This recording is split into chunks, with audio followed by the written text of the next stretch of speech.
Oke, assalamualaikum Bu Endang. Waalaikumsalam. Bisri. Terima kasih Bu Endang sudah menyempatkan hadir untuk kita berbincang sejenak terkait apa yang eh, kita akan bahas ke depannya.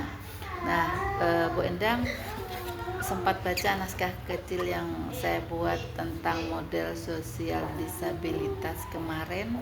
Saya sudah baru saja membandingkan laporan praktek yang dari Mojokerto dan riset dari nasional tentang inklusi.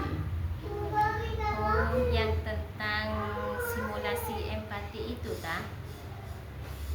Iya, Menarik sih. Tapi apa bedanya sama apa yang biasa kita lakukan? nah itu dia poinnya. Nah, itu poinnya. Selama ini kita sering melihat bahwa disabilitas dari sudut pandang medis saja, apa yang salah dengan siswanya. Tetapi riset terbaru yang saya baca menyarankan bahwa apa model sosialnya, artinya yang harus kita perbaiki bukan cuma siswanya, tetapi hambatan di kelas kita, misalnya cara kita menjelaskan atau bagaimana tata letak anak-anak disabilitas di kelas kita.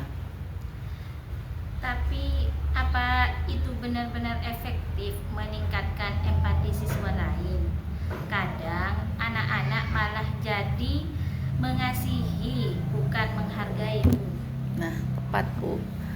Itulah mengapa saya suka literatur pada praktisi yang ditemukan di SD Kedungudi. Mereka tidak meminta siswa untuk mengasihani, tetapi melakukan simulasi bagaimana siswa diajak mencoba rasanya berinteraksi dengan hambatan di lingkungannya. Dampaknya siswa lain jadi lebih paham kalau teman disabilitas mereka itu hanya butuh akses yang sama, bukan rasa kasihan yang ada. Oke, saya paham perannya di kelas. Tapi riset nasionalnya bilang apa? Guru kan sibuk sekali.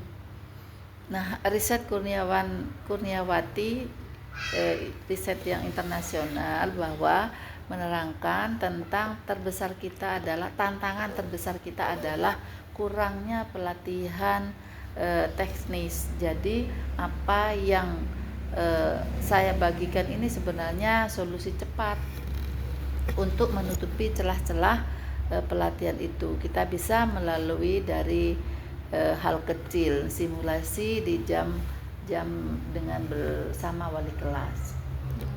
Menarik juga kalau dicoba di kelas. Insya Allah minggu depan saya akan mencoba.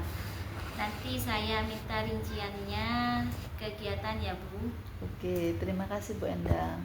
Mungkin nanti kita saling sharing dan saling belajar bersama Bu Endang terkait bagaimana menangani anak disabilitas, tentunya dengan data-data yang ada, dengan asesmen yang ada, sehingga kita bisa mengambil keputusan untuk anak disabilitas itu mau diberi pelayanan bagaimana, kebutuhannya apa, mungkin seperti itu.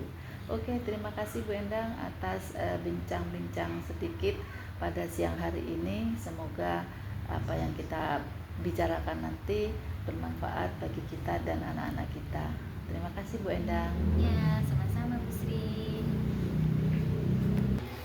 Oke, dari apa yang saya baca ada dua literatur. Yang pertama itu disebut literatur abu-abu karena literatur abu-abu itu masih merupakan artikel yang dipublikasikan hanya untuk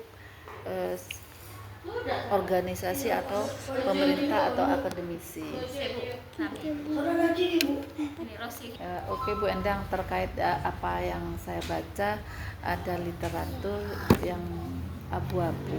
Maksudnya literatur abu-abu itu literatur yang artikel yang dibuat atau diterbitkan oleh suatu organisasi atau pemerintah atau akademisi, namun tidak diterbitkan secara komersial oleh penerbit atau buku jurnal. Nah, dengan adanya literatur abu-abu itu perlunya bukan tidak berarti tidak valid atau tidak bagus, tetapi perlu kita uji dengan menggunakan unsur CRAP gitu. Yang pertama CRAP, CRAAP, yang itu C yang pertama itu kurasi. Jadi kurasinya, keabsahannya, apakah informasi yang ini paling mutakhir, mungkin seperti itu. Jadi yang kedua itu ada relevansi. Apakah informasi ini relevansi dengan topik yang saya cari, mungkin seperti itu, relevansi. Terus yang ketiga adalah A, authority, kewenangan. Apakah penulis atau penerbit bisa kredibel gitu, keabsahannya gitu ya. Terus yang A yang berikutnya adalah akurasi. Apakah informasi tersebut terbukti benar gitu. Karena literatur dari keabsahannya itu kita perlu uji juga.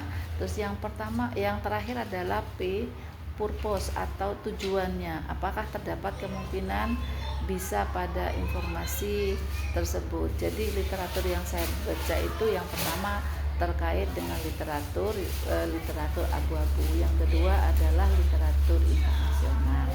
Itu Bu Endang.